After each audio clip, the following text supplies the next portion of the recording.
s'agit de la troisième silhouette présentée en juin 2016 pour le défilé croisière de la maison florentine Gucci, dont le directeur artistique se nomme Alessandro Michele. On y voit une jeune femme vêtue d'une robe à manches longues, avec un col jabot et un imprimé bleu sur fond blanc, qui fait irrésistiblement penser à un motif de porcelaine. Ici, dans le contexte anglais, c'est sans doute un clin d'œil que le créateur a voulu faire à une certaine tradition de la céramique anglaise qui, de Wedgwood à nos jours, a su décliner ces différents registres décoratifs et notamment à les rendre accessibles, à réfléchir vraiment à cette diffusion d'un luxe et de ses ornements. Ici, ce que fait Michele, c'est donc une citation à un autre art appliqué qui, à plus d'un titre, a des préoccupations similaires à celles de la mode et du textile. Ce que nous dit le directeur artistique de Gucci ici, c'est sans doute ce dialogue tout à fait fécond entre des techniques d'impression propres à l'ensemble des arts appliqués. On a ici finalement une mise en abîme des techniques de diffusion et de production d'objets de luxe propres au XIXe siècle. De la même manière qu'on essayait des techniques d'impression pour produire en série des céramiques illustrées, on a au XIXe siècle, dans les étalages des expositions universelles par exemple, les différentes innovations techniques qui permettent d'orner les tissus et de déployer tout un registre, toute une grammaire décorative. Cette image, il est intéressant de la replacer dans l'histoire de l'art. Elle peut à juste titre intéresser les historiens de l'art aujourd'hui comme elle a pu le faire dans le passé. Pour prendre une référence tout à fait canonique, tout à fait classique, Charles Baudelaire, critique d'art qui s'est aussi beaucoup intéressé aux images de mode,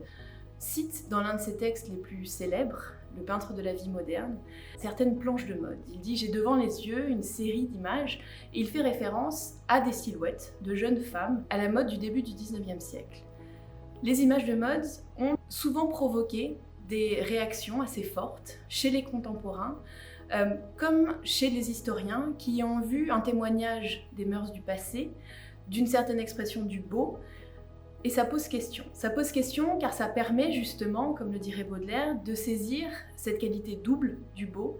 avec une enveloppe plus circonstancielle et éventuellement une essence immuable qui traverse les époques. Cette image de mode, elle nous permet aussi de comprendre comment précisément la mode a été une grande productrice d'images. On songe notamment à la tradition de la gravure, par exemple avec Cesare Vecellio qui publie à la fin du XVIe siècle à Venise un recueil où il s'attache à capturer les costumes anciens et modernes